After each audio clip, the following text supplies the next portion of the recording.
After being established as the Toronto Raptors' sixth man for the first couple games of preseason and training camp, Gary Trent Jr. has spoken on his desire to start for the team and how he's handling the specific role he's been given. So lots of stuff to break down there, as well as an update regarding to the relationship between Pascal Siakam and Darko Rajakovic, as well as a major update regarding the Toronto Raptors organization. So lots of stuff to dive into, but before we jump into any of that, the Raptors Digest Fantasy League is back, and if you're a channel member for the Raptors Digest, you can come join the wild journey, the wild battles we've had in fantasy basketball, so definitely use the link down below if you're not a channel member to sign up. We've made a community post to discuss how to join specifically the Fantasy League, so definitely check that out. It's been a lot of fun over the past couple years. Shout out to G for winning it last season. I won it the inaugural season of the Raptors Digest Fantasy League, so this year there's gonna be a little rivalry, a battle happening amongst the group chats and things along there. So if you want to sign up for that, definitely join the channel membership, and then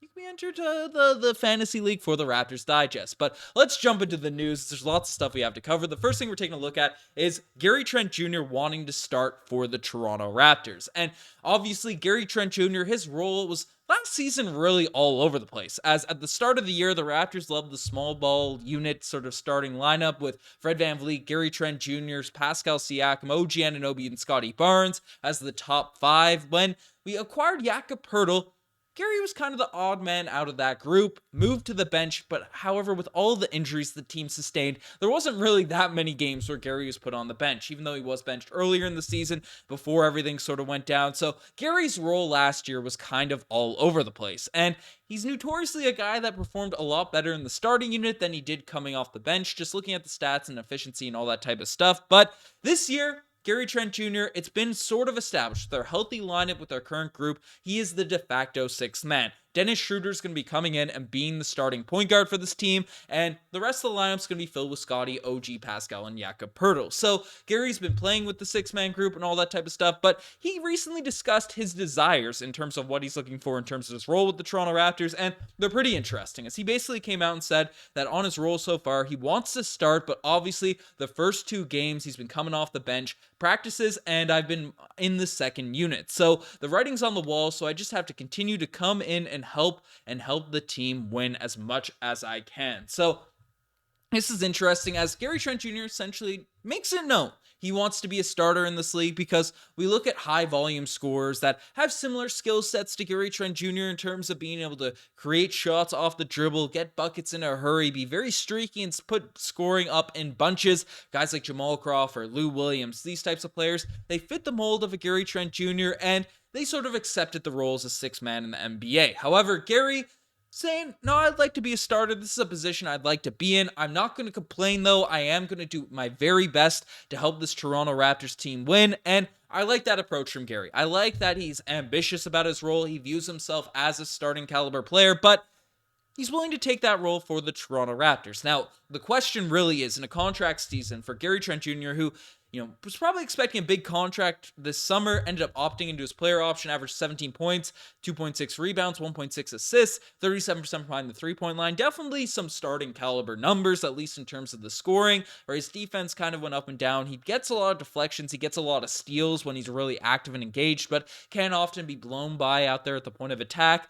Obviously is not a guy that's going to be, blocking a ton of shots, getting a ton of rebounds or anything along those lines, but is a very solid point of attack defender. But for a guy in a contract year, after last season, there were sort of rumblings midway through the season that Gary was hopeful for sort of a multi-year contract extension, or at least a deal in free agency that would land him upwards of 22, 23, 24 plus $1 million. That was the number we were hearing all throughout the trade deadline last year, when we were worried, we might have to give him up for less than market value. But Gary Trent Jr. is a guy that's willing to buy into his role. He's always said the right things, even when he's come off the bench, even if his, game sort of gets a little bit inconsistent, and particularly at the end of last year in the playing game, did not get a lot of run and did not have the greatest performances, was dealing with some injuries and stuff along those lines as well. But Gary Trent Jr. is a guy that says all the right things in the media, and he doesn't seem to pout. He doesn't seem to get sooky out there on the bench. So I'm not worried that Gary Trent Jr. has ambitions to be a starter, that he's not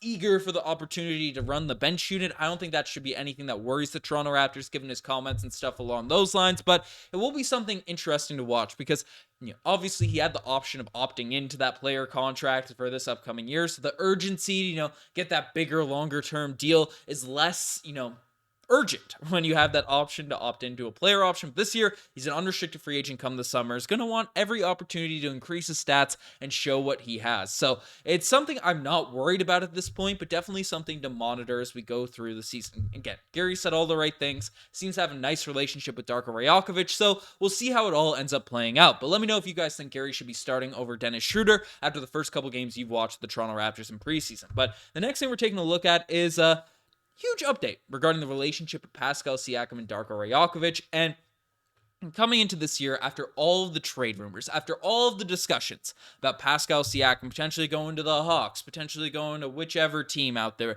that's in the open market, and Pascal not willing to sort of opt into a contract or sign an extension if he does go to another team, felt like things might be awkward. And come media day, things definitely felt awkward in terms of body language, in terms of the quotes that came out, and all of that type of stuff. Well, it seems like that awkwardness is kind of fade, and after the nightmare of the season, at least in terms of from an outsider's perspective looking in, and from what the insiders were saying about the locker room last year, about how sort of the vibe was off, the mood wasn't great amongst the locker room, for the past couple games of preseason, and again, it's 2 games in preseason, but, small sample size of the new Darko Rajakovic offense and all that type of stuff, but the energy seems to be picked back, and Darko Rajakovic had some great comments regarding Pascal Siakam, saying that he was very complimentary of Pascal Siakam and calls him one of the best in the world, and Louis basically comes out and says that he's forgetting something that's the most effusive praise anyone in the organization has had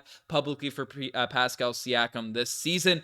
Basically, saying that Pascal Siakam is one of the best players in the world from Darko Rajakovic, which is a great thing to see. Again, we've heard a lot of sort of how will Pascal play in a less selfish offense, all that type of stuff before we give him the extension and these types of things. But the fact that all the praise is being thrown out to Pascal Siakam is great there right now. And Pascal also had some comments regarding Darko, saying that if the Raptors win a deeper rotation this season, he said, "I'm sure my legs will be happy." So definitely not having an ego by any means about potentially having a reduced role, potentially having less minutes. Again, the Raptors had some of the highest minutes players in the entire NBA last season, and Pascal was one of them, right? And usage rates were also extremely high for Pascal, especially in big moments in games. So basically, Pascal is kind of, casual, not getting too riled up or not being dismissive about any of the decisions Darko Rajakovic is making. It's great to see, and it's nice to see someone in the front office, someone, one of the leaders in the Toronto Raptors organization, the head coach of the team, Darko Rajakovic, giving high praise to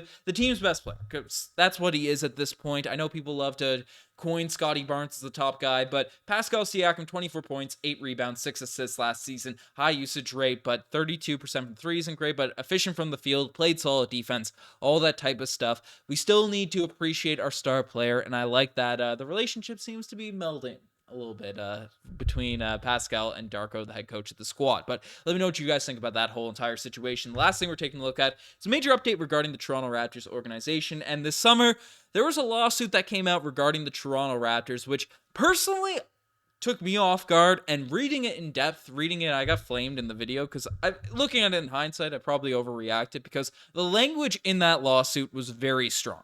And we've never seen anything like it where an NBA team has sued another NBA team. But, we haven't heard a lot on it since. Again, I'm sure Adam Silver would have liked to keep this on the complete download, not let any of this sort of language, this harsh sort of, calling out of head coach Darko Rajakovic for using, proprietary information from the New York Knicks, hiring people. It's just a horrible look for the NBA, look for the Knicks, the Raptors, all that type of stuff. But the fact that it got out, and personally, when I thought it got out, the legal documents and stuff, this has legs, and that's not good. Well, it seems like that report didn't have legs, and it's likely why the whole thing has just sort of faded away into dust, which a lot of Raptors fans called.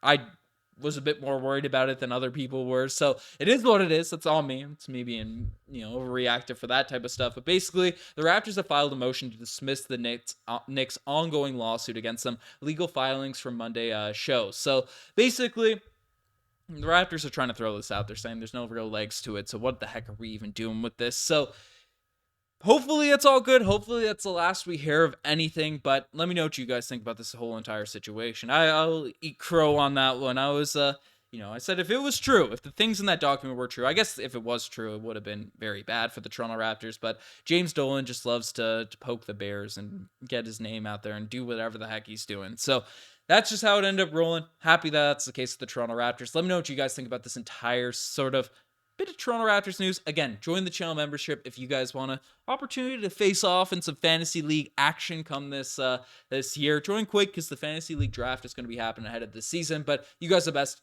I'm signing out. Cheers.